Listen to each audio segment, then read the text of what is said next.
Sveicināti, es ceru, ka jūs vēl visi neesat aizgājuši gulēt, un tad tieši par motociklu jaunumiem. Raidījums Motociklisti, kā jau katru pirmdienu kopā ar jums, un, ziniet, man te reizēm cilvēki saka, tur dārga nauda, motocikls, ar kuru jūs braucat, maksā gandrīz kā 2 mašīnas, kādas muļķības. Normāls mocīts maksā, un to jūs tiešām uzzināsiet, cik tad. 1979. gada motocikls BMW R65T, un par to tad nākošajās minūtēs, un kur ar to var aizbraukt, kā ar to var braukt, un galvenais, cik maksā.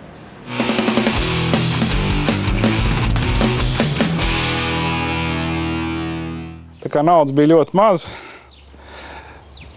tad caur eBay sāka skatīties, ko var nopirkt, un uzgāja diezgan interesantu aparātu. Varbūt sāksim par to pašu eBay.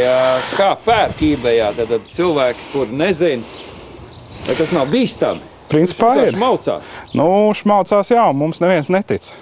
Jo, ja redz, ka tu esi no Latvijas, tad tu esi 100% tāds pats kā cilvēks no Etiopijas vai Nigērijas. Jā. Līdz ar to tiem vāciešiem nav tāda uzticamība, kāpēc pārdot latvietim. Tad tavu ieteikumu, kā tu pirki un ko darīt, ja gribās nopirkt šādu? Respektīvi ir tā, ka šo moci es uzgāju, sazinājos ar savu vācu draugu, un mans vācu draugs piezvanīja šim te saimniekam, izstāstīja par maniem nodomiem, kad es gribu ar šo moci braukt uz Norvēģiju, un tad vienojās par cenu, ka moci izņems ārā no eBay. Bet vācietim laikam palika žēl, jo viņš domāja, ka viņš caur eBay varētu dabūt vairāk. Jo tajā dienā diezgan labi pirkšu tos motociklus, viņiem cenas bija diezgan augstu uzgājuši. Cik tas ir? Ap 3000 eiro gāja cenas šitiem R65. R65, R40, R70. Un tad, kad pienāca kārta šitam te motociklam un rinda, gribētāja rinda jau bija uzaugusi līdz 1000 kaut kādiem 300 eiro, līdz izsoles beigām bija palikusi stunda, un mēs viņu novinnējām. Un sanāca tā, ka saimnieks, tas pārdevējs, dabūja pa 100 eiro mazāk nekā mēs pirms tam bijām vienojušies. Tā kā skopums saimnieku sabeidz. Tieši tā. 70. gadu nogalē BMW izveidoja šo te aerokitu Ferrari aerodinamiskajā trubā. Līdz ar to varētu teikt, ka tas Ferrari sarkanais ir kaut kur aizķēries, jo tieši tajā trubā tika izveidot šī te forma tam būrītim, jā, un varētu pielikt te vēl logotipu no Ferrari. Viņam īstenībā nekāda diža nav. Remonta ziņā, man liekas, viņš ir elementārs, tur visam var tikt klāt. Vārsts noregulēt, jā, tur atmet nost tos vākus, noregulē vārsts. Eļas filtrs arī turpat lejā elements mainās. Tā kā, diezgan vienkārši motocikls savā būtībā. Nē, kaut kas te man nepatīk. Deg vēl. Deg lampa? Nē, tas ir mierinieks. Labdien! Čau. Čau. Notanā. Mēģināsim. Jā, zinā. Es domāju, ka tagad viss mums izdosies. Šidā. Kas 3 cilvēku vajadzīgi, lai ielikt akumulātoru? Jā, bet toties, ka vienreiz uztais, tad pēc tam gadiem neko nevajag darīt. Viņi vienkārši pēc tam nevar dabūt viens ārā. Jā, tad ir viss atkal 3 cilvēki. Tie, kas ir kādreiz padomu laikos braukājuši ar Urāliem un bija pieraduši, principā, tos motociklus pārjaukt ceļa nomalē. Šis te motors, es domāju, ka nebūs nekāds izņēmums. Patiesībā viņš jau arī sastāv no dažiem podiem, dažiem zobratiņiem, ko vidi ir glūpni. Jā, un es domāju, ka tieši tas ir pamatā šai leģendārajai izturībai. Neko pārāk nesarežģīt, pēc iespējas vienkāršu, no kvalitīviem materiāliem, un tas ir tas slavenais BMW, kas viņiem bija tas izturības garants. Re, kur ir? Labi. Un pēc tam visu lai kārtīgi, smuki. Lai viss ir labi.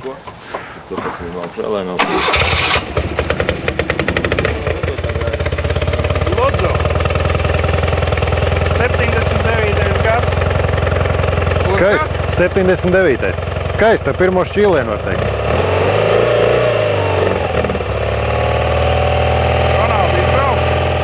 Dzinējs pēc savas būtības ir ļoti vienkāršs.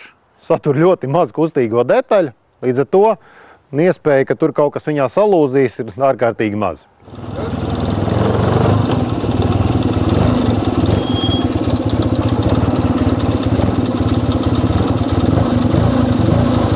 Nu ko, pirmais braukšanas tests pēc 8 gadiem stāvēšanas.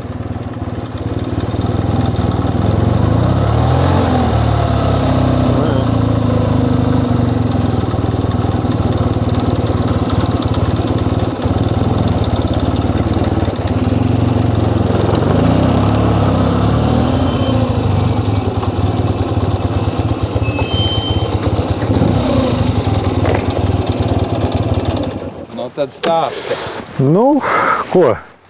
Pirmkārt, tev izskatās, ka acīm redzot, ka ļoti rūpīgi sākumā ir jāpārbauda, vai koferi ir aizslēgti. Atnāc vaļā? Jā, uz vienas no bedrēm atnāca koferis vaļā. Braukšanas sajūtas ļoti interesantas. Pirmais, tas, kad tomēr tādas šauras bezizējas laikam nav īsti priekš šī motocikla, jo pagrieziena rādījus viņam ir kā trolejbusam.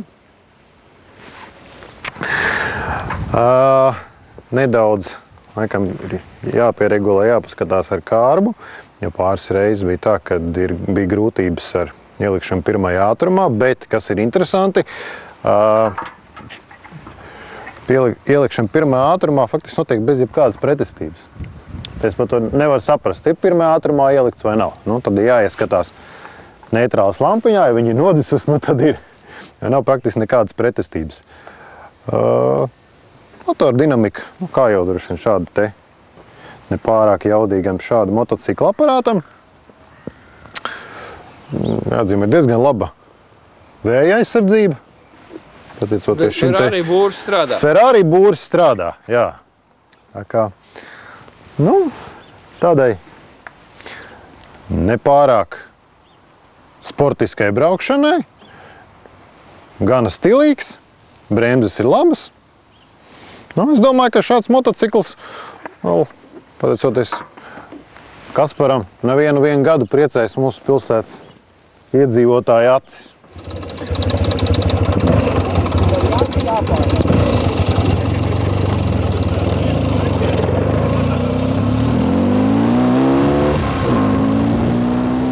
Kopumā ļoti labs motocikls. Ar ko? Salīdzinot ar ko? Es nezinu, salīdzinot ar šādu, teiksim, tik vecu modeli kā 79. gada motociklu, man diezgan labi patīk, jā. Viņš būs tajā, es tā domāju, tajā veco motociklu saimē viņš ļoti labi ierakstīsies. Jā, protams, ja viņi vēl nedaudz uzprišinās, ja tur kaut kāds riepiņas jauns, saregulēs to motoriņu. Es domāju, ka viņš ies ļoti labi. Kā būrs? Jūtos Ferrari? Vai es jūtos kā Ferrari? Sarkans.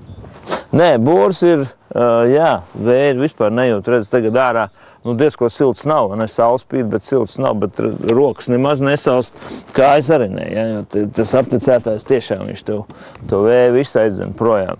Un es domāju, ka ja viņi izbrauktu ārā uz šoseis, tad arī, tad varētu redzēt, kā tas stikls strādā, tad tur arī tas vējš nemaz nepūst virsū. Es domāju, ka, visumā ir ļoti interesants modelis, un es domāju, kad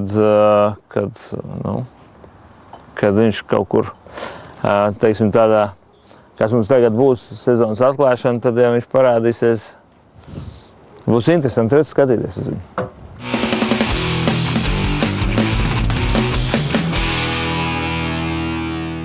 To, kāds pamatojums deputātiem ir, kāpēc mēs neatbrīvojam no nodokļa videi draudzīgāku motociklu, par to nākošajās minūtēs, un kādi ir argumenti un kādi ir pretargumenti. 250 kubikmetru motociklu maksā varbūt pat vairāk nekā mašīna, kas ir 10 gadu veca. Ja? Un nodoklis ir 4 reizes mazāks nekā šai 10 gadu vecai mašīnai. No tribīnas skanēja tas teikums bija tāds, ka 250 kubikcentimetru motocikls maksā tikpat, cik 10-gadīga mašīna, pat vēl 2 reizes dārgāk, tad, tā nav taisnība. Redz, ko mēs redzam vienu 250 kubcentimetru Suzuki, 95. gada ražojums, ja, tad varam redzēt, ka viņiem ir 800 lati cena. Tā, protams, ir interneta cena, un viņi ir runājami pat vēl zemāk, tā kā es nezinu, kur viņš ir skatījies, vai viņš dzīvo kaut kādā savā pasaulē, un vispār neredz, kas ārā notiek. Ja tas bija tikai jāuzkāp tribīnē un kaut kas jāpasaka. Te vīriešu dzimuma pārstāvi, kas lieto motociklus, un viņi mums trūkst jau tā. Piedodiet, bet tā statistika ir nepielūdzama. Gandrīz 10% no pastāvīgajiem motobraucējiem cieš avārijās un zaudē dzīvības. Katrs motociklists savā mūžā ir cietis avāriju. Redz, par to situācijas traģiskumu te mēs varētu runāt ļoti daudz un dikti, jo normālās civilizētās valstīs valdības saprot, ka motocikls tā ir, tas faktiski ir ļoti daudzu problēmu atrisinājums. Ja? Tas neaizņem daudz vietas, nerada sastrēgumus, patērē mazāk degvielas nekā automašīna. Ja, vesela rinda priekšrocību, un tieši ar nodokļu politiku, ar samazinātiem nodokļiem, ar dažādu veidu stimulēšanu aicina cilvēks tieši pārsēsties uz divriteņu transporta līdzekļiem. Mums tas ir otrādāk, acīm redzot, tas, kas nāk par labu, ir jāaizliedz šajā valstī. Un tas, kas nāk par sliktu, tas tā visādā veidā ir jāstimulē.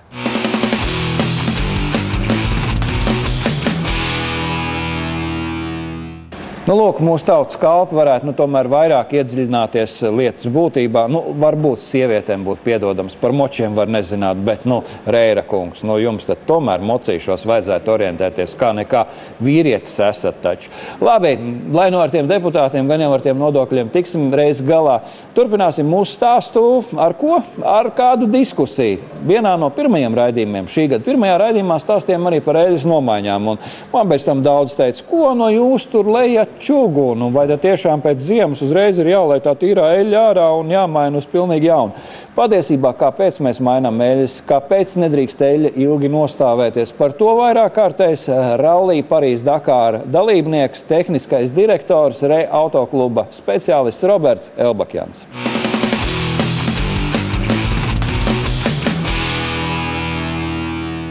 Redz, kondensāts, teiksim,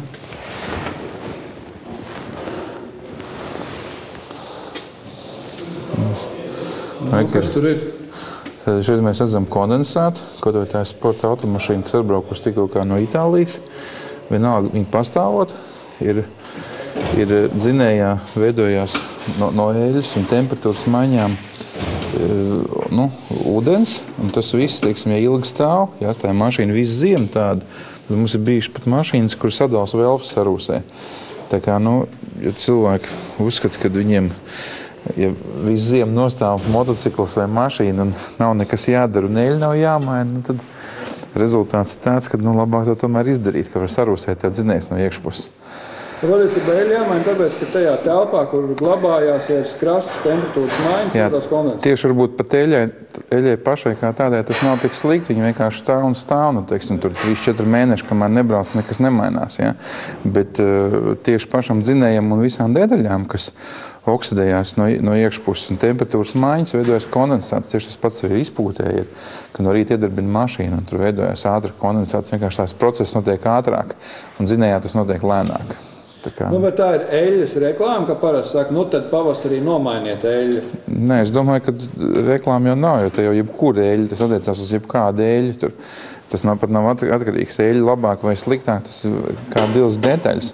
Teiksim, motors tev griežās, pretestība ir lielāka, mazāk un cik ilgi tas viss strādā. Tā kā, tieši mēs jau neskam pērkat vienu eļļu vai otru eļļu. Mēs sakam to, ka eļļa ir jānomaina.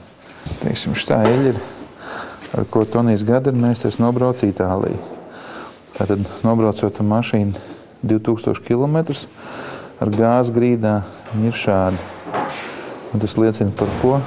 Par eļļas kvalitāti. kāda viņi ir. Protams, arī dzinējs, ieteiksim. Bet, tad parīvējam viņi tā kā jauni, tā kā no buņģīgas.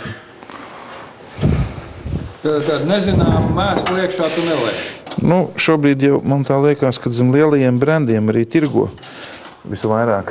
Teiksim, tev ir labs nosaukums, ko visi zina, ja, tur pieņemsim. Tur. Un tad visi tur skrien pēc tās buņģīgas, pakaļ. Ir ļoti daudz pasaulē, palūkā kāda eļļa. Ja. Uģis, teiksim, tas ir pēc sacensībām eļļa. Tikai svaigi. Un tad cilvēks ir tāda eļļa ielēja ik pa 10 000 savā mašīnā, tad laikam tā mašīna brauc tik ilgi, kad... Redz, motociklam jau arī tas pats ir, ja mēs paņemam kaut kādu vecāku eļļu, ja, un tad pilnīgi jūt, ka viņi bišķi tā kā bremzē pirkstus, tie, kad smilti. Nu jā, jo tu viņi ilgāk rīvē un viņi līp, tad arī pēc tā nosaka, piemēram, to eļļas kvalitāti, jā.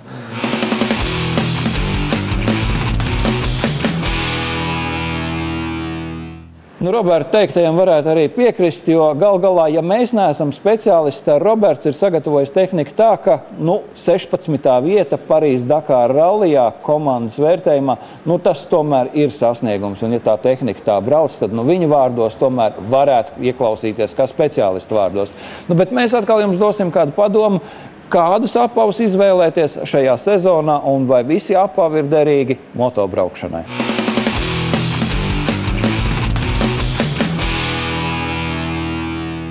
Es vairāk šodien pastāstīšu, varbūt ja parādīšu tos zābakus, kurus vajadzētu vilkt, ja jūs braucat ceļojumā ar tā saucamiem amerikāņu tipu motocikliem, jeb čoperiem.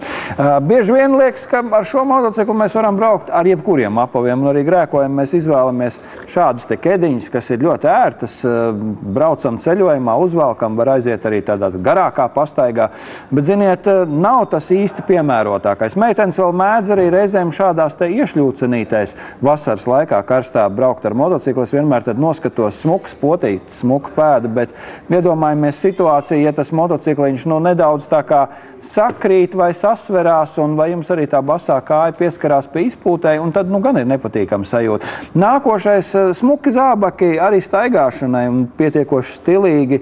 Šeit mēs redzam ir dažādas gropītes un papēdītes, tāds ar metāla iestrādni. Jā, var braukt arī ar šādiem zābakiem, bet tāda ir ļoti mīksta, un arī tad, ja ir nopietnāks notikums uz ceļa, nedod Dievs, varbūt tie nav tomēr tie paši īstākie. Tas ir vairāk tā kā stilam un tādām pastaigām. Ja mēs braucam tādā nopietnākā pasākumā, sievietēm es ieteiktu tādas kārtīgas pabiezas ādas zābakus ar stingru purnu, kur mēs redzam ir iekšā jau speciāls ielikas, kas notur kāju arī tādā gadījumā, ja viņi tiek iespiest, jeb saspiest. Pasargās jūsu pēda no deformācijas, no kaut kādām nelaimes lietām. Izskatās pietiekoši arī eleganti, ir šis papēdīts un kāja nezaudēs formu, bet āda ir izteikti stingrāka un cietāka. To es ieteiktu ņemt vērā, ja jūs braucat garā ceļojumā, un jums tiešām, dārgajām dāmām, ir vēlme saglabāt savu kāju, ja gadījumā kaut kas slikts varētu notikt, ja gadījumā krīt mocīts. Vīriem es ieteiktu tādus kārtīgus darba apavus, bet šņorējams. Ļoti labs variants ir šādi šņorējami darba zābaki. Tādas mēs varam nopirkt arī parastajos celtniecības veikalos, bet ja mēs gribam pašikot, tad, protams, specializētos motoveikalos. Ir purngals, kas ir bieži vien ar tērauda iestrādēm, tas ir vislabākais, ja jums pat uzkrīt tur dzelzbetona panelis uz kājas, nekas ļauns nenotiek. Ar motocikli ir kaut kas līdzīgs, bet smagi, staigājot ir smagi. Otrs variants ir šādi paša tipa zābaki, kas ir ievelkamie, bet ir rāvējs lēdzējs. Ja gadījumā kādreiz kaut kas ar kāju attaisam vaļā, ātri varam dabūt nost, bet slēgta tipa, kārtīgi cieti ar pamatīgiem purngaliem. Ja. To gan ņemat vērā, jo kājas patiesībā diezgan bieži tiek traumētas, un braucot arī ar čoperi, šķiet, kas tur var būt. Nav jau sportiskais režīms, bet nelaimes mēdz gadīties. Un ja mēs paši sev nepasargāsim, kas tad mūs pasargās?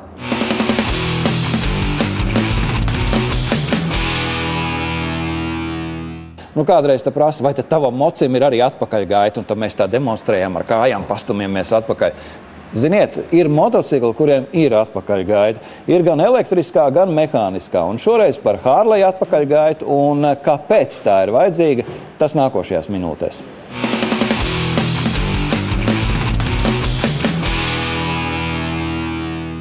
Principā komplekts mums viss ir uz galda.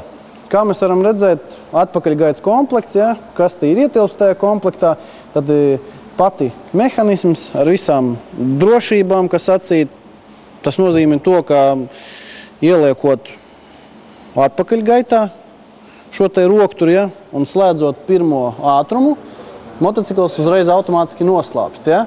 Tad nostrādā tā saucamā drošība. Ja. Tad te ir redzams visi nepieciešami rezervdēļas, kas sacīt, tas kārbei piebūvē ir, var tā pateikt, ja, visādi zobrati, lai slēgtu atpakaļ. Un tad šīs te komplekts ir paredzēts standarta izpildījuma motociklam, kuram to var uzlikt reāli. Ja viss ir standartā, tad var arī uzlikt to atpakaļgaitu gan vecam, gan jaunām motociklam. Ja? Tas nozīmē, ka ir vecā tipa 6-pakāp ātrumkārba, gan jaunā tipa ir 6-pakāp ātrumkārba, kas iet jau jaunākiem modeļiem.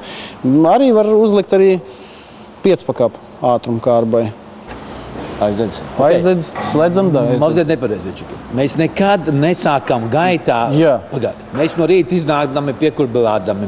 Motocikli nekad neplānojam braukt atpakaļ gaitā. Protams. Mēs esam kārtīgi ar tevi nobraukuši, atraduši vietu, kur mēs tagad stājamies. Izdomājam, ka šeit paliekam, vai ne? Protams. Tad viss jau kārtībā. Viss ir rūts, viss ir silts, viss ir, mēs tagad esam ielikuši neitrālajā robiņā. Tagad domājam, līderis saka, viss stopping šeit. Jā. Visi savus vieglos ātros čuk. Sastunda. Mēs ar tevi smagot domājam, kur ir līdzenāka vieta, lai viņi dabūtu iekšā un lai viņš korekti stāvētu.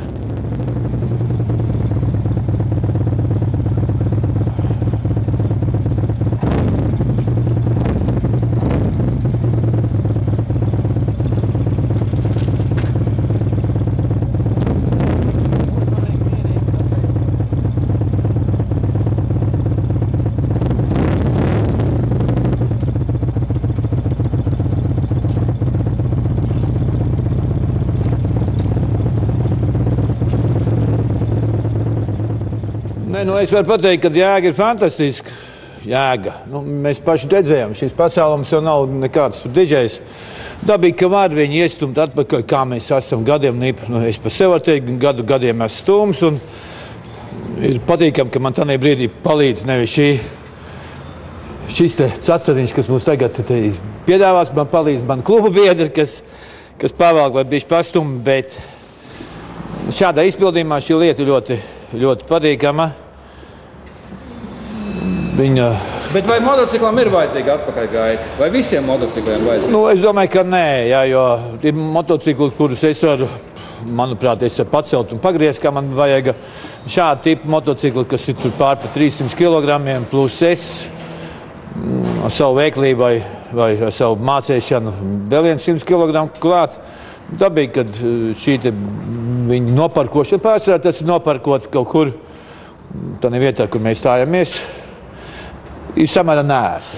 Un ja ir šāda iespēja izmantot šo te atpakaļgaitu, šo te jā, liekas ļoti vienkāršo un ļoti tādu fantastisku lietu. Vērtējums no vajadzīgs, tā sev ļoti vajadzīgs. Es gribētu teikt, ka ir vajadzīgs, jā, jo tā ļoti ir kluba biedri. Jā, ir tieši tā, ir kluba biedri, un tā kā mēs esam līdz šim mācējuši atrisināt šīs lietas, arī domāju, ka uz priekšu, bet jā, es silti iesaku, ja ir iespēja, un ja ir liels aparāts, smags, tas tikai tad vieglinās un darīs patīkama vienu no braukšanas operācijām, tas ir noparkoties, nolikt aparātu uz stāvēšanu, un nebūt nomocītam un nebūt kafiju vai alus kausu parādā saviem klubbiedriem, ko var tāpat iedzert un palīdzot.